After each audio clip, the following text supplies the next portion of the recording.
सुनते हैं, इसलिए हमें भी आदत हो गई है इस तरह के नेताओं को प्रश्रय देने की, या हम सचमुच में उस लेवल पे ही नहीं पहुंच पाए कि हमारी समझ उतनी विकसित हो गई हो कि इस बात से हम आहत भी हों?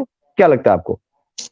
देखिए, सबसे बड़ी चीज ये है संजीव भाई कि जो भी चीजें चल रही है यहाँ पर पूरी तरह से राजनीतिक पार्टियां इसका पूरी तरह से दोषी हैं।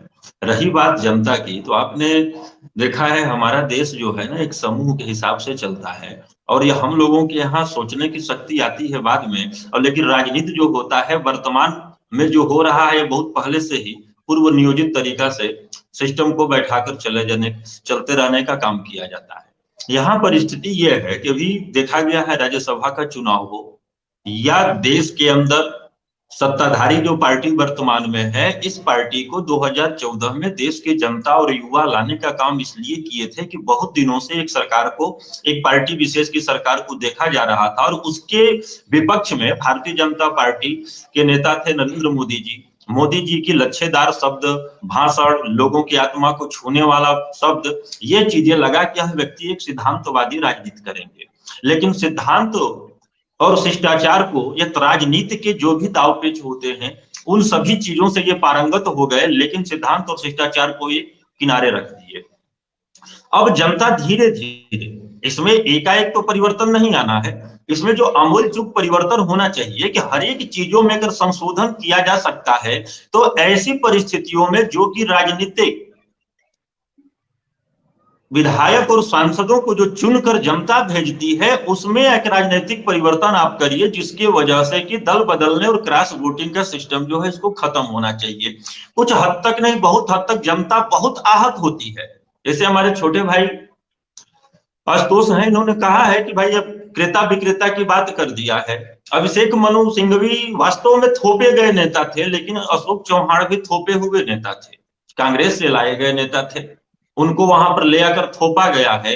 यह भी मना नहीं किया जा सकता कि नहीं थोपा नहीं गया है, लेकिन यह भाजपा को बताने की बात है कि आप पूरा कांग्रेस को अपने में लेके जा रहे हैं, पूरा विपक्ष को आप अपने में लेके जा रहे हैं और कह रहे हैं कि मोदी जी के नेतृत्व में हमने काम किया है।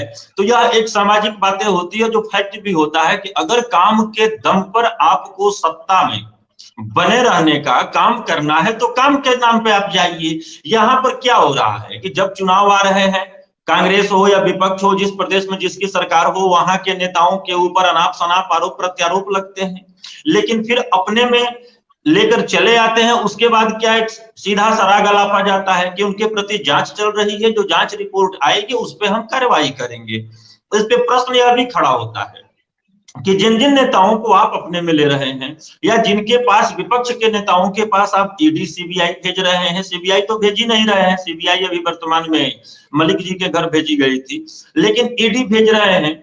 ईडी का मैं शुरू से बोल रहा हूं कि दो ही प्रावधान है, या तो इसमें आपको मुकदमा खारिज करवाना पड़ेगा, या इसमें जमानत लेनी पड़ेगी। तो जमानत जब तक होगी नहीं तब तक आप जेल में ही रहेंगे, पूरा निस्तारण न हो जाए। लेकिन भारतीय जनता पार्टी अब तक ये नहीं बता पाई है कि जिन नेताओं के ऊपर ये आरोप लगाए हैं, उन आरोपित नेताओं के ऊपर कोई भी एक नेता विगत 10 सालों में भारतीय जनता पार्टी बताए जिसके घर पे सीबीआई भेजी गई हो, ईडी भेजी गई हो, या किसी का सदन में अभी फाइल लंबित पड़ी है। एक नेता जो नेता प्रतिपक्ष भी हैं एक प्रदेश में बीजेपी की तरफ से, उनकी फाइल को अनुमति दी गई हो पूछताछ करने के लिए, ऐसा नहीं हुआ है।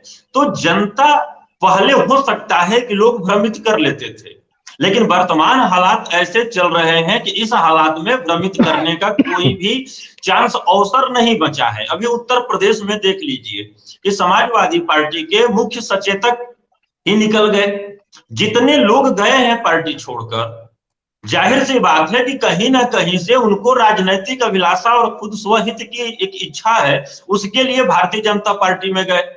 भारतीय जनता पार्टी, जो कि आपने भी देखा वहां पर हिमाचल में 40 सीटें कांग्रेस की थी, 25 सीटें भारतीय जनता पार्टी की। नियम के हिसाब से तो वो जीत ही नहीं रहे थे, लेकिन जिस चीज को ये जानते हैं तोड़ मड़ोड़ करने में, तमाम चीजों को लेकर चलने में, उस अवसर का फायदा उठाकर ये चुनाव लड़ाए। अब यहाँ पर भारतीय जनता पार्टी जो वर्तमान सरकार है दोषी है। दोषी क्यों है?